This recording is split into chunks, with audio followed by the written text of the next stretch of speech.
For the record, I filmed this video about 10 minutes before heading to the airport. Maybe I'm crazy. Who cares?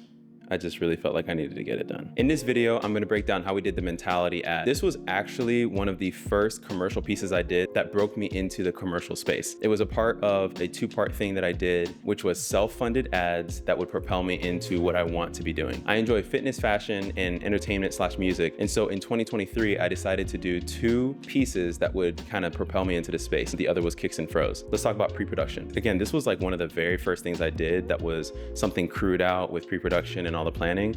And so I actually didn't know much about Milanote or Studio Binder, any of those things. Everything was actually planned on my Notes app on my phone, which I do think is a great tool.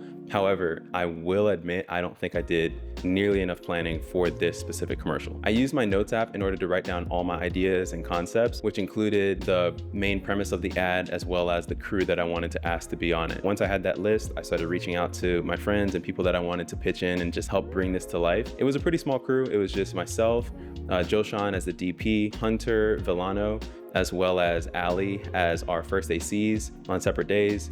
I had Nathan Laterre as our BTS video and photographer. Jaslyn helped produce as well as PA on the day of. And that was pretty much the entire crew on this. It was very, very small. We didn't have an audio mixer on the production day, but we did have an editor, Christian Duprez, as well as Charles Gaddis on the post sound mixing. Once I had the concept and the crew that I wanted to have on this, the next thing was to figure out the location. Huge thank you to Crystal of Clickbait. She actually helped source some of the talent and locations by just giving me some advice and some suggestions for people to reach out to. Jamal Roll was one of the talent. He's a former NFL player who trains at this gym that we were able to use for pretty much everything. So once I had him as talent, I did look at and reach out to other businesses and brands to see if I could use their facilities for the different scenes.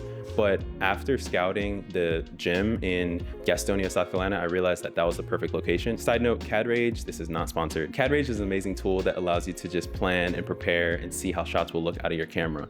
This was actually one of my first times using it, and I went ahead and purchased it because this tool is so powerful.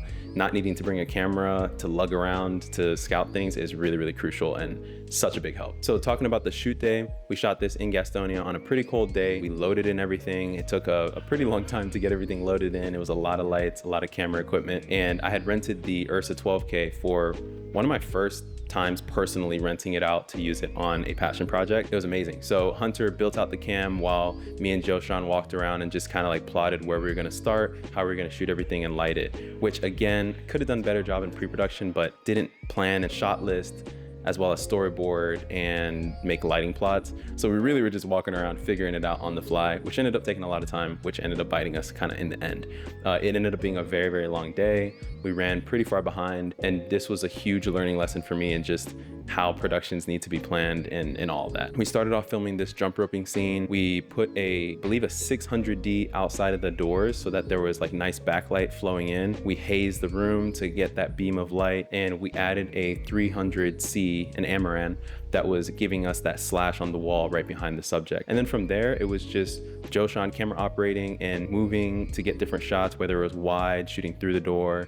He shot some stuff of the grass, and then we also worked our way in and got some mediums and tights. I envisioned it as kind of like an opener shot. Then we moved on to the other workouts. We went to like a dumbbell station where Jamal did some curls and some bench dumbbell presses. We would start wide, have him do like a chill take where he's just doing the workout. Then he gets tired. We'd have him like breathing heavy a little bit. We'd respray him down, move in medium and tight. As we went into each different take, get increasingly tired, and then like motivate himself to keep going. So the whole premise of the ad was to give more, to reach that ending point and then give even more past that. Once we got what we felt like we needed from the dumbbell stuff, we moved over to a box jump station. This was where the flags were set up. We had some flags that we had set up earlier in the background. He already had a bunch of flags up in this area, and by adding a couple mentality ones, it was like well placed, but it didn't seem too staged or too intentional. It just felt like a part of the set. Again, we sent like a super far backlight. For everything we wanted strong backlight to come through,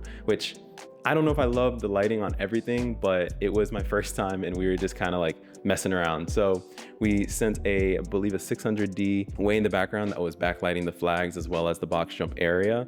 And then we had a couple other lights as well as the stereotubes to just give a little bit more level to the face as we worked our way in. He did a lot of box jumps. We sprayed him down a ton and just kept on going at it until we felt like we got the shots we needed, which then we moved over to tire flips, which we didn't realize how heavy that tire was, but we had him do it like once or twice because it was just like a lot of work. And then once we did that, we kind of wrapped on the inside and went and got our jogging scene outside, which ended up getting cut. Outside, there was a really nice bridge, like an underpass area, and we wanted to maybe open up the film on a gimbal shot tracking backwards as a person was like jogging outside, but there was no clean transition from all of a sudden being outside to all of a sudden being inside. So we ended up not using it, but we chased the sun on that scene because we had ran behind and the sun started setting. So we ran outside, tried to get that real quick, and then popped back inside to move on to our second talent. We took a quick lunch, then moved on to our kickboxer, Nick Rodriguez. Nick was amazing. He had told us that he was a trainer, but also knew just obviously how to spar as well. We set up our lighting, we cleared out some treadmills and things that were in the way to give us a clear set.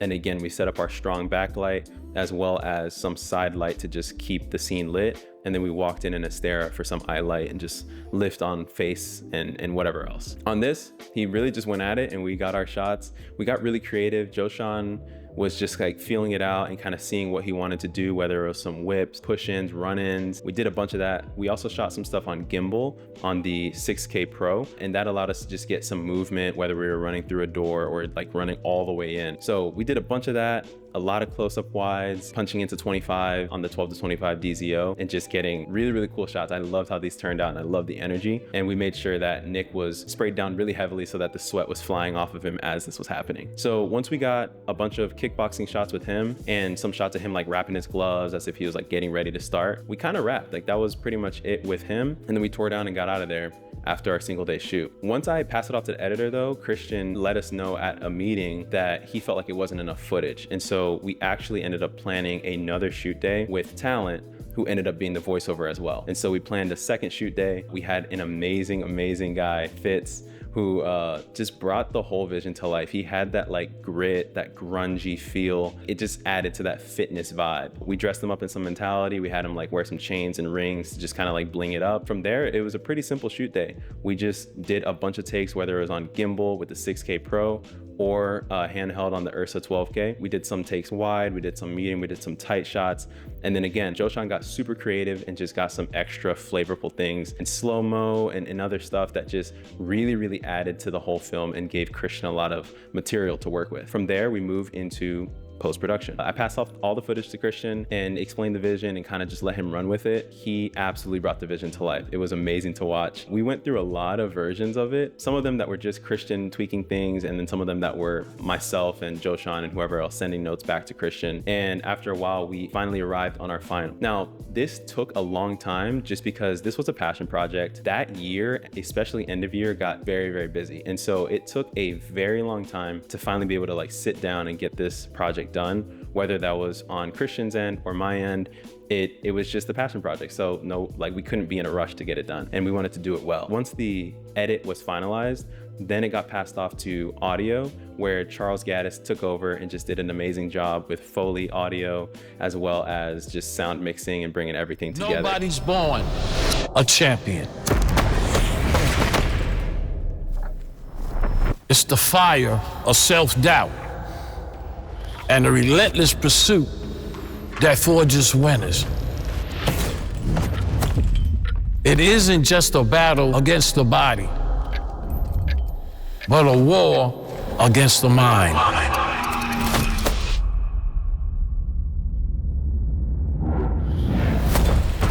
To repeat until perfection, to drive until exhaustion, to defy your limitations.